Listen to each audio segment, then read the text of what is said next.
Bronny James recently had his best game this season as an NBA player against the Atlanta Hawks. He shot 4 for 6 from the field with 2 rebounds, 2 assists, 1 steal, and 1 turnover. The Lakers even appeared to run 2 plays for him on this handoff and this 3. These sequences understandably have some stating he is turning a corner and is becoming a legitimate NBA rotation player. The problem is, Bronny had his best game last year in similar circumstances. In both of these games, top players for the Lakers were out, and the Lakers lost both games in complete blowouts and were down by 25 plus when Bronny was having most of his success. So are these successful games for Bronny real success and he's earning NBA rotation minutes? Or is he a Nepo baby fraud? Or is he somewhere in between? Let's take a deeper look beyond social media hype and hate and try to get to the truth. And then at the end, I'd like to get into the deeper moral issues of this situation. First, let's start with whether or not Bronny should have been drafted. I'd like to go back to Sierra Canyon where Bronny attended high school. I live in Southern California, and as many of you know, most parents with promising athletic children like to follow the hype. Each 3 to 5 years, a new school pops up on the basketball scene as the powerhouse. Miraculously, families seem to have fate move them into the same town as the other elite high school players and super teams develop. I understand as a parent, if you feel your child isn't getting good coaching at your local school, you're going to search out the best coaching in the area. But the issue that arises with schools like Sierra Canyon, who recruited Bronny, they are promoting a brand. They knew Bronny would never probably star for them, but they knew he would dramatically boost their profile, allowing them to arrive on the national stage and potentially bring in players that could star for them. And it worked. Sierra Canyon went from a solid team regularly competing in the state playoffs to the best team in the state over a 3 to 4 year stretch. But here's the problem. Here's a list of the players who have attended Sierra Canyon in the last decade or so.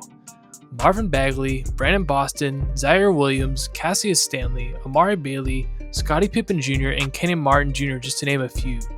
Now, what do most of these players have in common?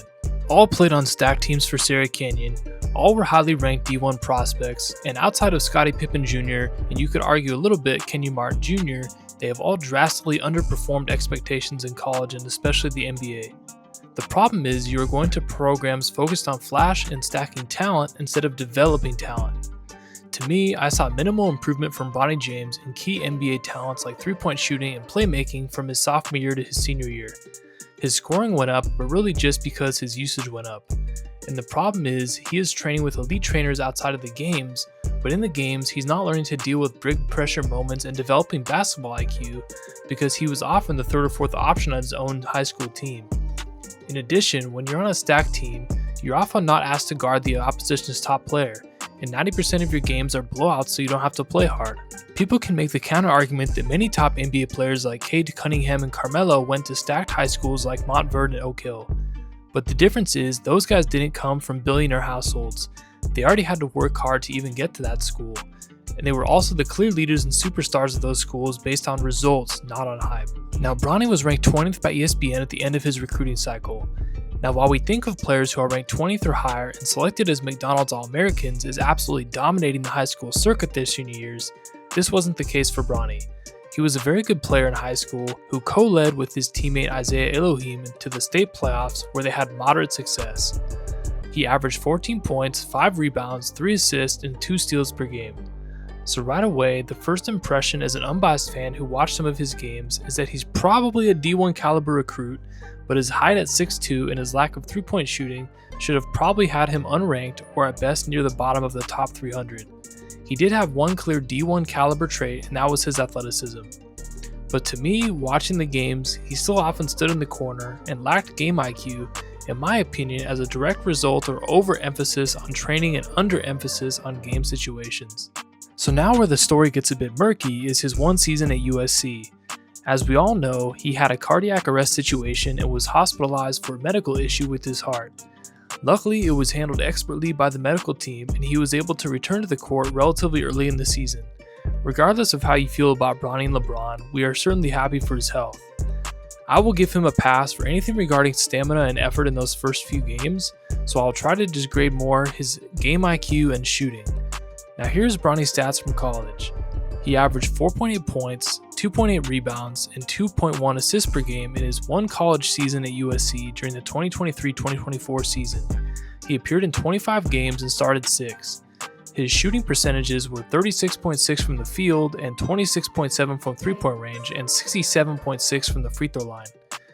USC had their worst year in several years, going 15-18 on the season. USC gave Bronny big minutes alongside point guard and future first-round pick Isaiah Collier, and that ended up being a disaster as teams clogged the paint against Collier's slashing style and Bronny being a non-shooter. Now one has to ask the question, did Bronny really want to go to USC himself? I think USC is a fine basketball school. They had great success just a few years earlier led by Onyeka Okongwu, who was a lottery pick for the Hawks. But while LeBron said it was Bronny's choice, it's not lost on any of us that it's the second biggest basketball school after UCLA, near where LeBron lives, and allowed him to go to many of the games, including LeBron quote-unquote load managing to see Bronny's first game.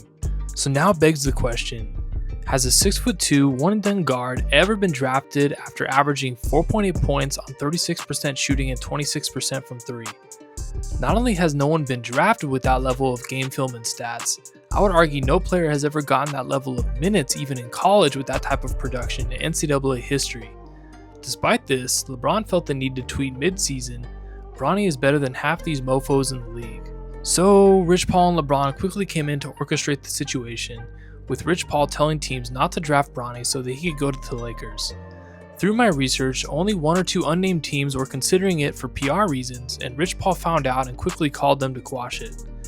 He was promptly drafted 55th overall by the Lakers and signed to an unprecedented and unheard of fully guaranteed 5-year contract for a 55th pick in the draft. Certainly orchestrated by LeBron and Rich Paul, knowing he would probably be released the second LeBron retired if they did not do so. Here are the players ranked around Bronny in his 20th ranked high school campaign. There are multiple players around him in his class who were drafted one and done like Bronny or played 1 year overseas or for overtime elite. Reed Shepard, Stephon Castle, Ron Holland, Isaiah Collier, Matas Buzelis, Cody Williams, Jacoby Walter, Jared McCain, and Rob Dillingham, among others. So what do all these players have in common? They all played huge roles for their respective teams, all on significantly better efficiency and stats than Bronny James. Now just in a vacuum, a father and son playing in an NBA game together is very cool. Ken Griffey and his father attended the game, the first duo in Major League Baseball to pull off this feat. The difference was, in their case, Ken Griffey Jr. was an absolute stud from day one in the major leagues, and his career far surpassed that of his father, who was of course also a solid legitimate major leaguer. The problem with Bronny's debut was that they checked in together, and then as soon as the photo op game was over, Bronny went back to only playing if there was blowouts and mostly played in the G League. If Rob Pelinka makes statements like this, first and foremost, a person of high character. And second, he is a young man that works incredibly hard. And those are the qualities we look for in drafting players and adding to our developmental core at the Lakers. how can that be true if he plays in a photo op game the first game and then doesn't play again for weeks after that despite being healthy? What have you done since then, and what did you sort of learn about your game that you thought you could carry forward into training camp this year? Just like every other NBA player in the summer, I'm just keep my head down, working on the same stuff that has gotten allowed me to grow during the summer, and coming in every day ready to learn. With Bronny, I want to clarify one thing you just said, which is Rob and I did not give Bronny anything. Bronny has earned it. Now, we can't deny, having success in the NBA is incredibly hard, and the fact that Bronny has had any success at all is a testament that he is in fact a very good basketball player in the big scheme of things. But is he worthy of a roster spot? Well, I think we've clearly proven that he probably was not worthy of getting minutes in his rookie year. But did he improve a lot over the summer and earn more minutes this year? He certainly had some good flashes in the G League last year. As we stated before, Bronny has had a few solid statistical games, his most famous one last year against the Bucks, and he gained rave reviews for his quote-unquote breakout game against the Hawks this week.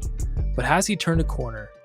Well, like I said, watching the game film of both games, he is playing against both teams' second and third string players for big stretches, and the tide turned against the Lakers into blowouts mostly when he was on the court.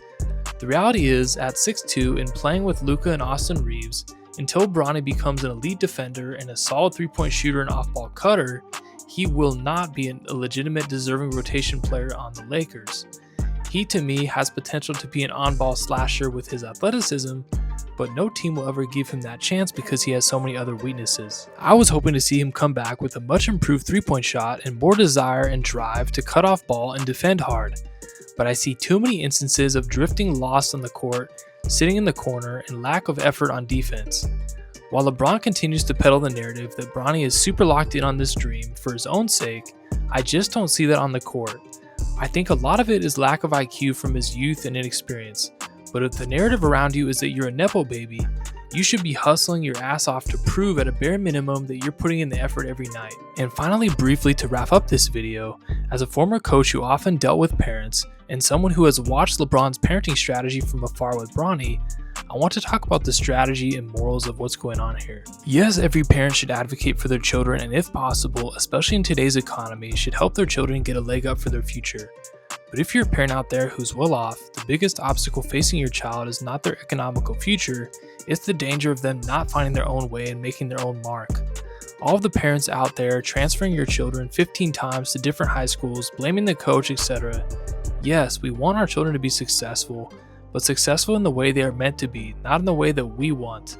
LeBron can say until he's blue in the face that this is all what Bronny wants, but the eye test doesn't match up to that, and it would take a very, very brave young man to tell his father that this isn't what he wants. But now, LeBron will have to face the fact 20, 30 years from now, after Bronny and probably Bryce's NBA careers fade into oblivion, that they have the resources to find their own way and their own mark, and he in some ways have taken that from them. So hopefully those of us watching this can learn going forward for our own children, find that balance between setting them up for success and encouraging them to make their own mark and find their purpose. Thanks for watching. Peace.